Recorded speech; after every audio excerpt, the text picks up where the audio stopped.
The vessel at the heart of the gathering lay stretched between earth and flame, where flickering torchlight washed across the slow rise and fall of a magnificent chest, each labored breath pulling tight over the sculpted ridges of the abdomen. It was a silent sign that life still clung to the sacred flesh, even after the rites meant to purge and purify both body and spirit.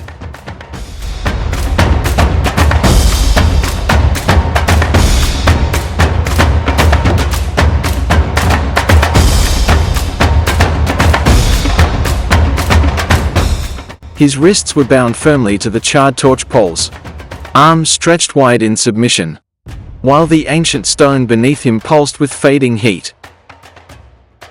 Its warmth seeped into his arched back, lifting his chest like a living altar, offered to unseen gods beyond the flames.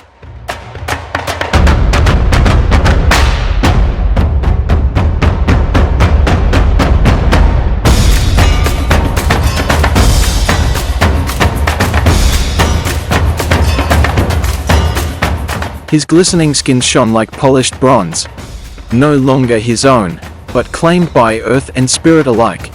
A totem of strength, laid bare beneath the endless sky.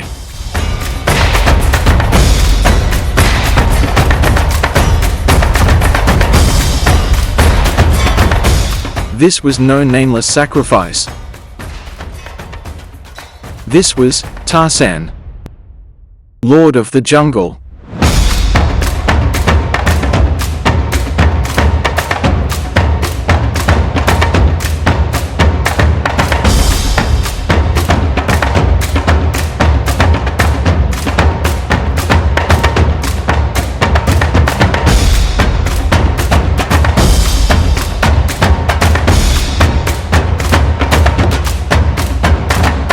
Wild spirit lies before us, stripped of his trees, his beasts, his shadows, his strength, once stolen from the earth, shall return.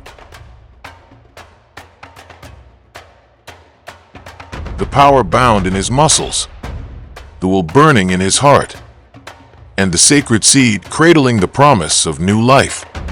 All shall feed the earth, the sky, the rivers, and the wombs of our women.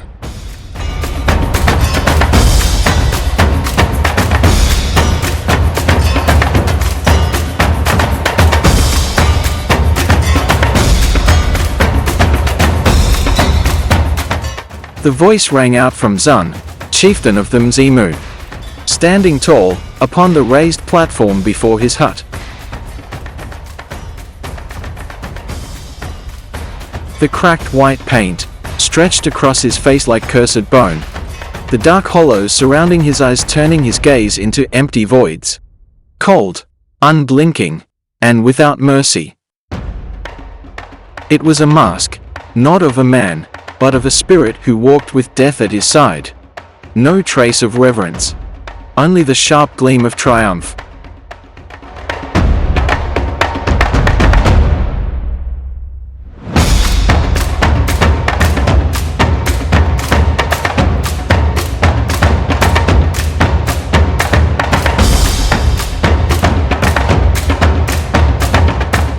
Zun's eyes swept over the glorious expanse of muscle stretched between the torches, the flickering light caressing every curve and ridge of prime masculinity.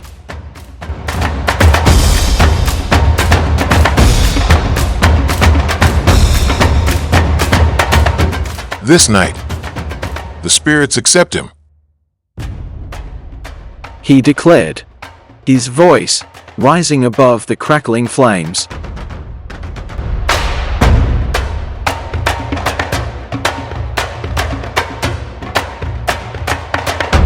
but his spirit is too great for one tribe alone to claim.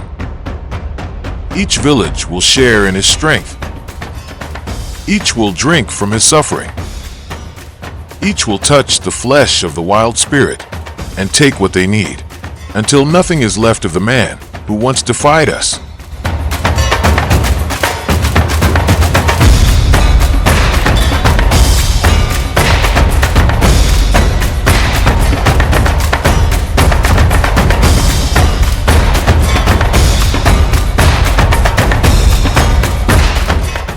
we will carry his strength from village to village. And with every step, he will no longer walk the jungle as its master. He will crawl through the earth as its offerings. His flesh will feed the crops. His blood will guard the hunters. His sweat will bless the fields. And his seed will make our mothers fertile and strong.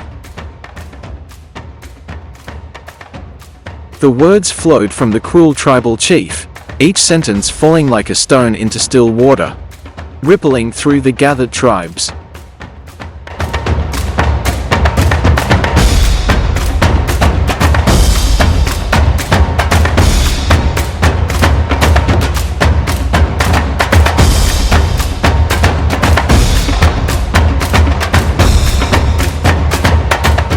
Then the savage leader's gaze sharpened. As the figure stretched above the sacred stone stirred, the first movement after so long suspended in silence. Those muscles trembled, as his head began to rise slowly against the weight of exhaustion and gravity alike. Every motion seemed carved from stone and suffering. Yet still, he rose. A silent cry of defiance, both heroic and tragic. A final flicker of the spirit they had come to claim, only making the offerings more sacred.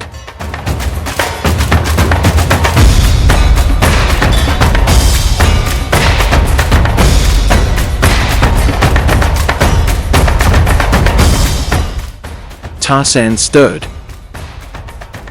It was not thought that guided him, only instinct. The primal instinct carved into him by a life forged in the untamed wild, where survival was earned only by those who rose after every fall. The scorpion venom still drifted through his veins, numbing the edges of thought and pain, leaving his mind drifting between silence and memory. Yet, his body remembered. Muscle remembered. Slowly, his head began to lift.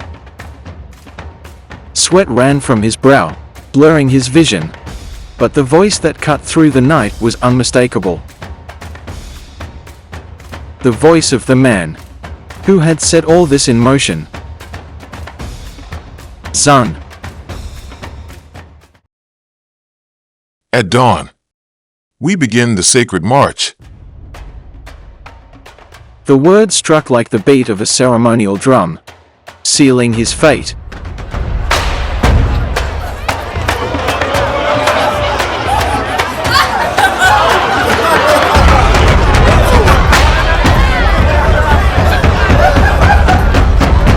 Around him, the gathered tribes erupted, their voices rising in wild roars, bare feet stamping the earth in time with the heavy, rhythmic pounding of drums.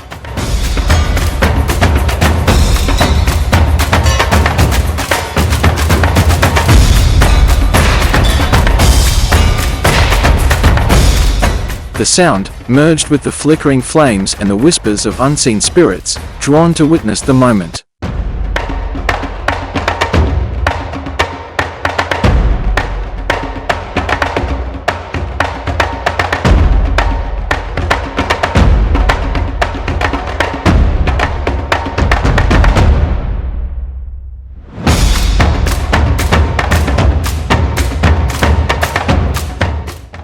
The jungle lord's head fell back at last. No strength left to hold it high. The final strength leaving him. His bewitching sculpted body, now fully claimed by the night. Yet, within the silence of his mind, the words still echoed, carrying him into darkness.